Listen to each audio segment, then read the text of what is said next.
Yes, I'm sure you've heard about the word banana republics.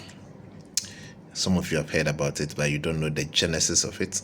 So let me give you a brief history about the origin of the word banana republics and then relate it to what is happening on our continent, Africa, and what is currently happening across the Sahel region, and why the Western countries want to continue to destabilize these countries, especially Burkina Faso, Niger, Chad, Mali, Senegal, and all those countries across Africa, right?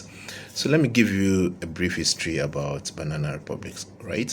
So, banana, when it became popular across Western colonies or countries, US, Europe, and it became very popular, right? They have a way of marketing things like fruits, so it became something that they found out to be very healthy for consumption. So, capitalism, companies moved to Latin America, okay, Latin America, and started grabbing land. They moved to Honduras, Guatemala, Costa Rica, Panama, and those areas, right? US companies mostly moved to these areas. Initially, they went there that we want to create job, we want to start plantation, your people will create jobs for them, will bring capital to the countries and all those kind of things, lies. So basically, they grab all the lands. They put up huge plantations, banana plantations, and it brought them a lot of money because they started controlling about 90 to almost 100% of the entire fruit value chain across Europe. A company called the United Fruit Company. Currently, it's called Chiquita or something, right? Chiquita or something like United Fruit Company, right? So through the huge amount of profits that they generated out of these trade and banana trade and fruit trade, they had a strong partnership with the US government, European government, and they control the entire Latin America, particularly Guatemala, Honduras, Costa Rica, Panama, all those areas. They own all the rails. They owned almost all the commercial entities in these countries. They decide who to become prime minister, who to become what. Actually, they control these countries. Whatever they say is what will work, right? So they managed to disenfranchise the entire population of these countries, okay? The people who are working on these banana plantation were virtually slaves, right? They were on their own land, their own country, but they're actually slaves to these foreign companies, right? And these foreign companies will suck the goodies out of these countries, store the profits in Europe and US, and they just keep these countries as slaves, right? Just for raw materials. So over a period of time, the indigenous population decided they will revolt. So they want their country back. It's enough. Enough with the exploitation, right? So they decide to fight back and to reclaim their land. Guess what happened?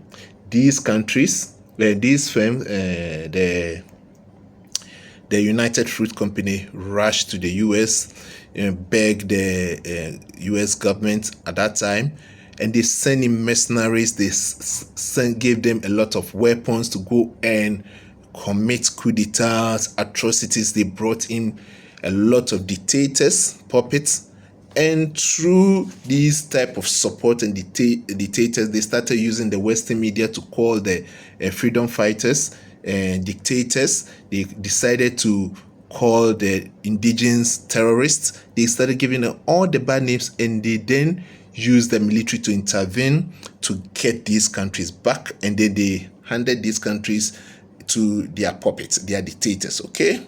So these people will just front as if they are working for their countries, but they're actually working for the foreign firms and the foreign countries, right? And then the exploitation continues, right?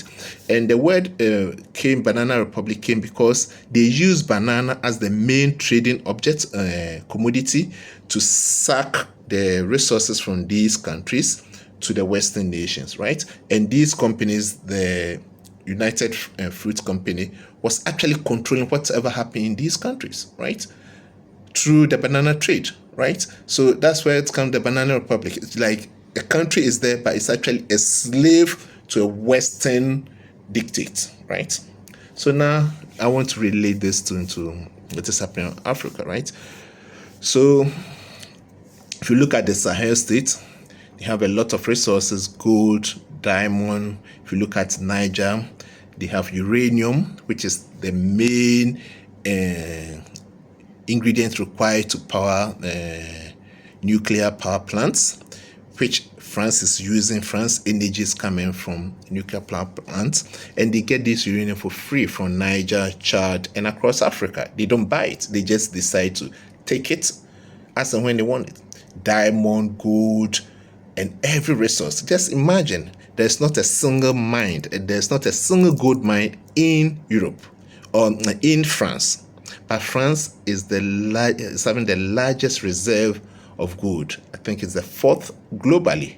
Think about it. France doesn't have there's not a single gold mine or diamond mine in France, but it's holding the largest reserve. Where do they get it from? They just grab it from Africa, right? So they use their companies to come to Africa in the name of creating jobs, in the name of creating employment, and then they will these companies will front for these foreign governments. Of course, colonialism is gone, so now let's do business, and through their business trade, they will colonize these countries. So Africa and the Sahel state have been recolonized through these exploitative firms that are in Africa, pretending to create jobs, but they're actually sucking resources. Then young Ibrahim Traore and these new leaders decided enough is enough. We are now going to use our resources for our countries. We are going to create education, better road for ourselves, better hospitals, create electricity, the basic necessities that people in Europe take it for granted, right? These leaders want to create these basic necessities for their people to start living. Guess what? These firms then went back to France, to US, were begging, you know what? We want our colonies back. We want Burkina back. We want Niger back. We want Chad back. We want Mali back. So now they are going to use the media. They are going to use AFRICOM and the US military in Africa. They are going to use all their proxies and including collaborators Africans to try to destabilize Africa to get the Africa back. Because even though they don't call Africa banana republics, they call it resource republics, where they grab their resources to develop themselves. So they want it back. They cannot live without it, right? So they are now going to use the military, the media, any means, and then say that we are going to bring democracy back to Africa, to Burkina, to Mali, to Niger, to all those. And then just like they destroy Libya, they're going to destroy these countries and then hand over the country back to these firms, the colonial firms, to continue to exploit Africa. They don't want your freedom. They don't want our freedom. They don't want us to have the basic education infrastructure. They don't want us to have good roads. They don't want us to have good electricity. They don't want us to have any basic necessity. All that is important for them is to grab the resources from Africa. And the surprising thing is that they're going to use a black man to front all these distractions, right? So we have to get our history back. For a long period of time, Muammar Gaddafi managed to resist these guys, and they tried countless number of times to do coup d'etat in Libya to kill Muammar Gaddafi. Over 30 or 40 years, they finally succeeded and they destroyed Libya. So these attempts on Ibrahim Traore, these attempts on Ivory Coast, on Burkina Faso, not Ivory Coast, is just there's a puppet. Ouattara is a puppet. He's trying to allow the terrorists to come through Ivory Coast to destroy Burkina. So we'll talk about that puppet later, that traitor later. We'll talk about him. Okay, so now they are trying back. They will try it. Ibrahim Traore, they have attempted over 20 assassination attempts on coup d'etat and they've all failed. That doesn't mean they're going to stop.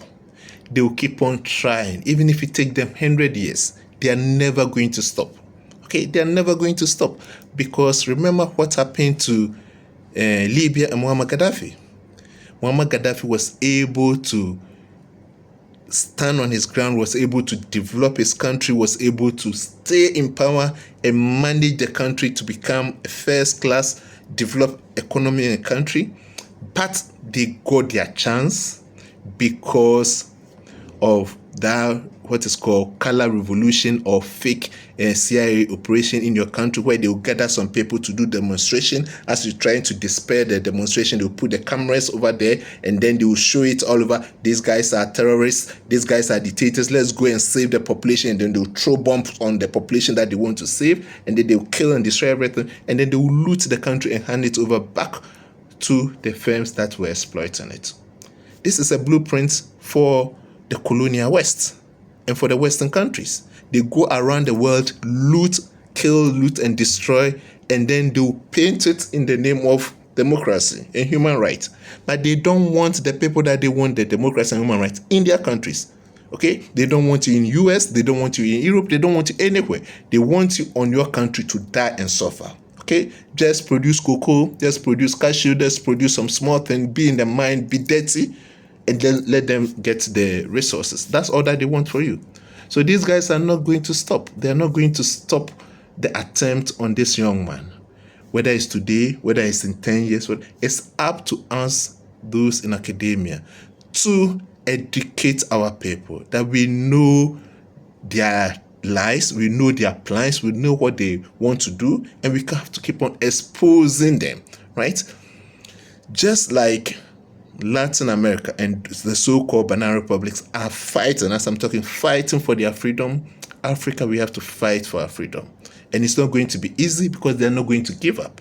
And as far as they don't give up, we also don't have to give up in exposing their lies and their truth and their evil intention for this continent. Let us come together as Africa. Let's keep our vigilance. Let's make sure that this time, when they come, no matter where they come, no matter the angle, we'll meet them squarely. We'll be able to fight them, and we should be able to stand our grounds to defend our continent, Africa. God bless Africa.